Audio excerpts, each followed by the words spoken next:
என் பேர் நந்தகுமாருங்க.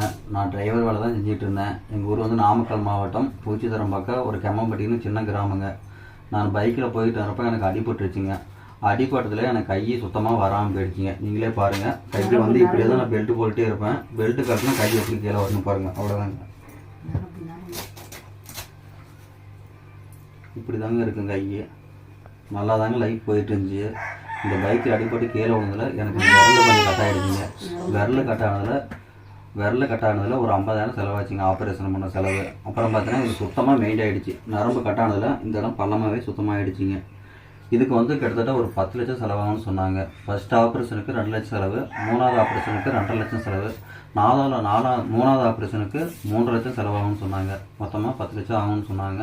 என்னால் ஒன்றும் பண்ண முடியலைங்க. இப்போ ஒரு ஆப்ரேஷன் பண்ணுற செலவு கிட்டத்தட்ட என் பொண்டாட்டி என் செயினெல்லாம் வச்சு தாங்க செலவு பண்ணோம். அதுக்கு மேலே சரி நீங்களாம் உதவி செய்வீங்கன்னு நம்பி தாங்க இந்த வீடியோவை நாங்கள் அனுப்புகிறோம். உங்களால் முடிந்த வரைக்கும் ஒரு உதவி செய்யுங்க. இதுதான் என் பையன், என் பொண்ணு ஒன்றுங்க. இது எங்கள் வீட்டுக்காரம்மா.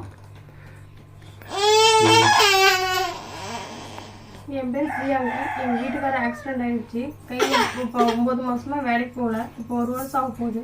எங்கள் வீட்டுக்கார கை வந்து பொம்மை கையுமே இருக்குது. எங்கள் பசங்களை கூட தூக்கி கொஞ்சம் முடியாத நிலைமையில் நாங்கள் இருக்கோம்.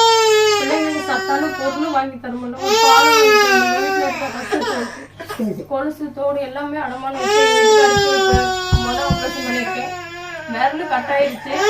அந்த நரம்பு கால் நரம்பு எடுத்து வச்சுட்டு வச்சிருக்கு. இதுக்கு மேலே ஆப்ரேஷனுக்கு என்ன பண்ணுறதுன்னு தெரியல.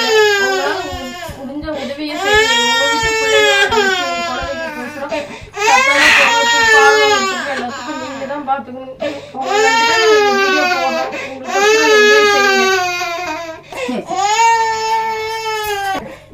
உங்களை நம்பி வீடியோ போடுறேங்க. என் குழந்தைங்களை பாருங்க. என் குழந்தைங்க சத்தான பொருள் கூட வாங்கி தர முடியல, ஒரு பாலும் வாங்கி தர முடியல. எங்கள் வீட்டுக்காரர் நம்பி நாங்கள் இருக்கோம்.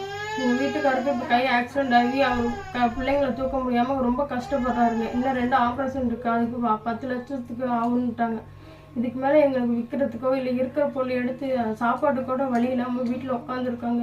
குழந்தைங்களை பார்த்துக்க முடியாமல் ஒவ்வொரு கஷ்டமும் வந்துட்டுருக்குங்க. எங்கள் வீட்டில் எல்லாத்துக்குமே உடம்பு சரியாமல் இருக்காங்க. எங்கள் பிள்ளைங்களுக்கும் உடம்பு சரியில்லைங்க. இப்போ ஆஸ்பத்திரிக்கு போக கூட காசு இல்லை. எங்கள் வீட்டுக்காருக்கு 1 வருஷம் ஆகிப்போது நம்ம மாத்திரை வாங்கி கொடுக்க முடியலைங்க. உங்களால் முடிஞ்ச உதவியை எங்கள் வீட்டுக்காருக்கு செய்யுங்க. எங்கள் பிள்ளைங்களையும் பாருங்கள். எல்லாம் சத்தான பொருள் தீங்காமல் எல்லாம் இதாக இருக்குங்க. உங்களை நம்பி நாங்கள் இந்த வீடியோ போடுறோம். நீங்கள் தாங்க எங்களுக்கு உதவி பண்ணணும். முடிஞ்ச வரைக்கும் ஒரு உதவி செய்யுங்க. ப்ளீஸ் ஹெல்ப் பண்ணுங்கள்.